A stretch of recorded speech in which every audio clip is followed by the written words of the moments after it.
Hello, everyone. I'm day weather meteorologist Don Day with your day weather podcast for this Friday, March 27th. Well, the storm system is on schedule to roll across Colorado, bringing rain and snow to parts of Colorado, southeastern Wyoming, western Nebraska, and northwest Kansas, then head into the upper Midwest later on into the weekend. The storm system is pretty much on schedule. We did see some areas of snow and rain and areas of fog develop overnight, and that will expand north and eastward as the storm, which is still in Utah, will get over the Continental Divide. Then we'll be reforming late tonight and Saturday morning across extreme northeastern Colorado before heading into northwest Kansas and Nebraska.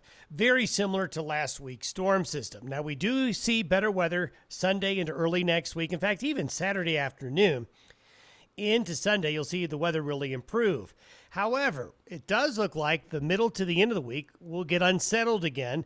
Looks like another trough is going to try to come in, but coming in at a little bit of a different angle, bit of a different weather system for the second half of next week.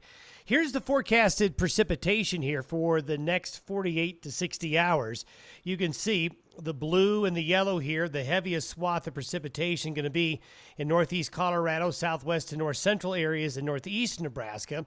That's going to be a mixture of rain and snow. Then back here in the panhandle of Nebraska and eastern and southeastern Wyoming, this is going to be rain and snow, especially all snow or mostly snow above 6,000 feet.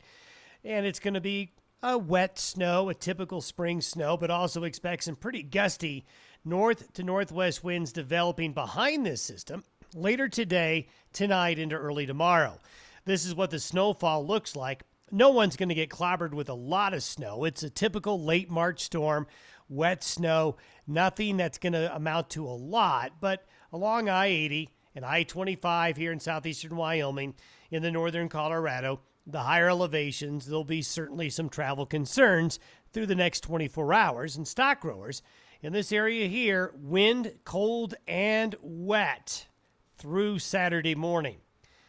This is the storm system, the upper level charts here. This is for Saturday morning. You can see the upper low swinging through. And indeed, as we've been talking about during the week, it did close off, but it's moving off quickly and headed up towards this way. This little guy right here is going to swing in underneath it as we get into the early part of the week. But before it does that, this is a little bit of high pressure. It's not as strong as it looked yesterday, but there is going to be a little bit of high pressure coming in late Saturday, Sunday into Monday. However, this next trough coming in may produce some areas of showers across Colorado here as we get into late Monday, Monday night, and into early Tuesday.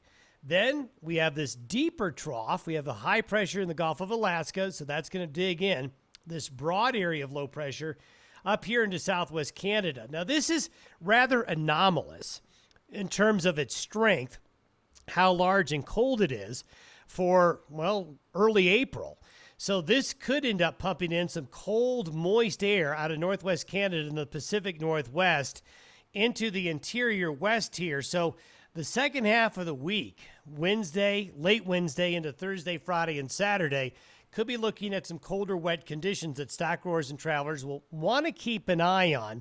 Notice it's a different situation than these lows coming through here. So it's a bit of a different animal. So we'll have to see what transpires. So you'll want to tune into our podcast on Monday. In the meantime, the main event going to happen here through the next 24 hours. Quiet stretch of weather Saturday afternoon through Tuesday. Then it gets interesting again starting Wednesday. Have a good weekend, everybody. We'll see you on Monday.